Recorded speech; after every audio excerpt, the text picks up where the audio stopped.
Je to presne rok a 20 000 kilometrov dozadu, čo som stál tu, na tomto mieste a predstavil vám svoje nové obutie.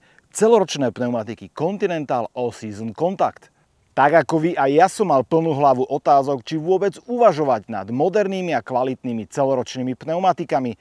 To moderné a kvalitné by som počiarkol, pretože tieto dve slova sú veľmi dôležité. Nakoniec som sa rozhodol ich vyskúšať a zároveň som vám slúbil, že po roku sa s vami podelím o reálne skúsenosti.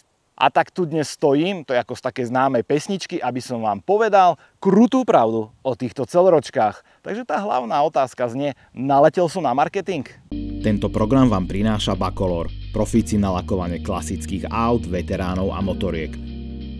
bacolor.sk.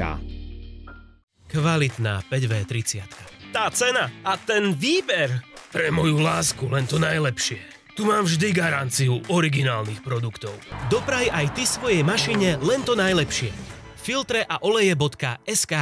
Rozdielme si teda tieto skúsenosti do troch hlavných kategórií. Životnosť, jazdné vlastnosti a komfort. Keď si kupujete novú pneumatiku, tak vás okrem mnohých iných vecí isto bude zaujímať, koľko vám vlastne vydrží. Teda, aká je životnosť z pohľadu kilometrového nájazdu. No a tu sú čísla a matematika skutočne neúprosné. Veď sa len pozrite.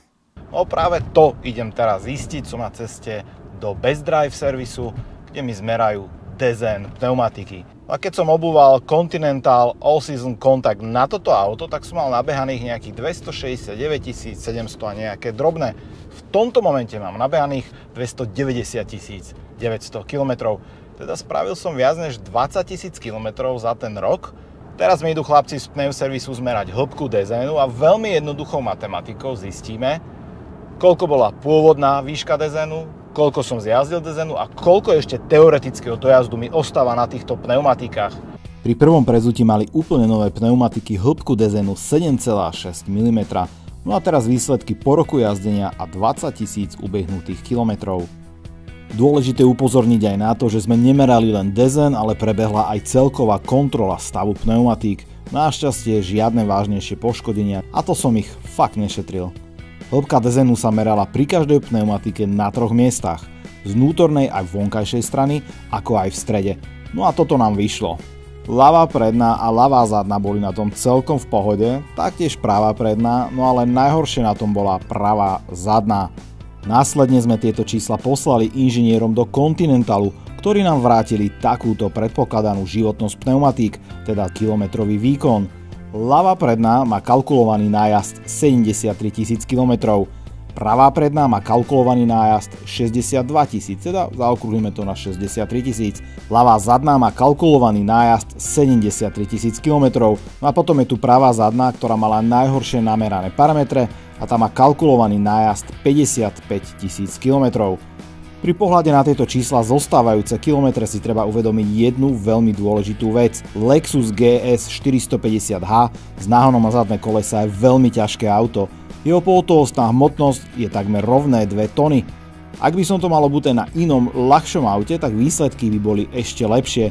Navyše toto auto má krútiaceho momentu na rozdávanie, takže raz za čas musí zadné kolesa krotiť aj elektronika. A opäť opakujem pre pripomenutie, je tu aj časové hľadisko, ktoré vždy treba brať do úvahy. Darmo máte nezjazdenú 10-ročnú pneumatiku, ak je už jej zmes dávno na druhom svete. Nie je to len o výške dezénu, ale aj o jeho veku. Finančnú matematiku si spraví z týchto meraní a údajov každý sám, ale berte do úvahy aj to, že približne 3 sezóny nemusíte prezúvať letné za zimné a opačne. Avšak na druhej strane, vždy je tu nejaké ale, samozrejme, určite počas takéhoto dlhého obdobia nevynechajte kontrolu geometrie vozidla a aspoň námatkovú kontrolu pneumatík, ako v mojom prípade. Určite to dáva veľký zmysel, najmä kvôli bezpečnosti. Druhá oblasť, tak to sú jazdné vlastnosti a hneď na začiatku musím úprimne priznať, že s týmto autom na týchto pneumatikách som sa žiaľ do hlbokého snehu vôbec nedostal. Zima totiž to bola na celom Slovensku veľmi slabá, no ale čo som si užil dostatok, tak to je taký ten jemný prašan na cestách, námraza a voda. Veľmi veľa vody. To bolo typické pre celé Slovensko a najmä tu dolu v okolí hlavnej dediny. Takže aké sú moje skúsenosti počas takejto zimy na týchto pneumatikách s minimum snehu? Ani raz som sa za ten rok a tých 20 000 km nedostal do situácie, a je úplne jedno, či v lete alebo v zime, kedy by som si povedal, že asi som mal obuť radšej tie zimáky alebo tie letné pneumatiky. Ani raz, absolútne bez zaváhania. A to som jazdil klasický mix, to znamená, že mesto, mimo mesto, diaľnice a v akomkoľvek počasí. Uznávam a opäť to opakujem, ak by som žil v oblastiach, kde je to primárne o snehu alebo hlbokom snehu, možno by bol môj záver trocha iný. Ale žiaľ Bohu, nedostal som sa do takýchto miest počas poslednej zimy, no ale verte mi, budem sa snažiť. Tretia oblasť, tak to je oblasť komfortu. Veľa ľudí prorokovalo pred tým rokom, že táto celoročka po pár kilometroch stvrdne a začne byť hlučná, najmä ak zažije kombo horúce leto, zima a opäť leto. No musím skonštatovať, že nemali pravdu. Nič sa na tom nezmenilo. Tá pneumatika nie je ani hlučnejšia, ani tvrdšia alebo nekomfortnejšia, čo sa týka jazdy.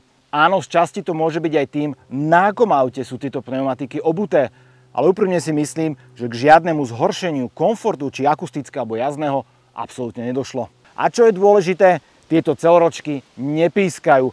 A ešte som si všimol jednu vec, ktorá sa opakuje v diskusii o týchto pneumatikách. Či je pravda, že tieto celoročky sú tzv. Vysávač na kamienky. To znamená, že do dezénu týchto pneumatík sa zachytávajú drobné kamienky na ceste. Áno, tie kamienky tam skutočne zachytené sú. Toto sa vám na typických letných pneumatikách stane len veľmi ojedinele. Ale že by ma to akokoľvek obťažovalo, nemôžem povedať. Takže som presvedčený o tom, že toto nie je žiaden problém. Ak vám táto téma vôbec nevadí pri zimných pneumatikách, ktoré majú ešte výraznejší dezén, tak si myslím, že tu sa toho báť naozaj nemusíte. No a teraz otázka za milión na samý záver. Išiel by som opäť do celoročných pneumatík pri mojom používaní v týchto zemepisných šírkach? Áno, jednoznačne áno. Je tu však jedno veľké ale. A to je, že by som dôveroval len skutočne kvalitným celoročným pneumatikám. Nie každá celoročka je totiž to, za čo ju jej výrobca vydáva.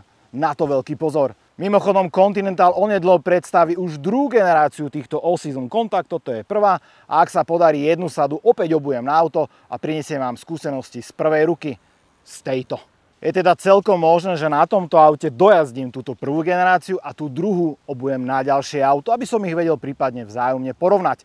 No v každom prípade ďakujem veľmi pekne, že ste si pozreli toto video a už tradične, ak máte akékoľvek otázky ohľadne týchto pneumatík, píšte ich dolu pod video na YouTube, alebo ak si myslíte, že v niečom kecám alebo som niečo úmyselne zatajil, to je taká konšpirácia, tak mi to tiež napíšte dolu, rád sa na to pozriem.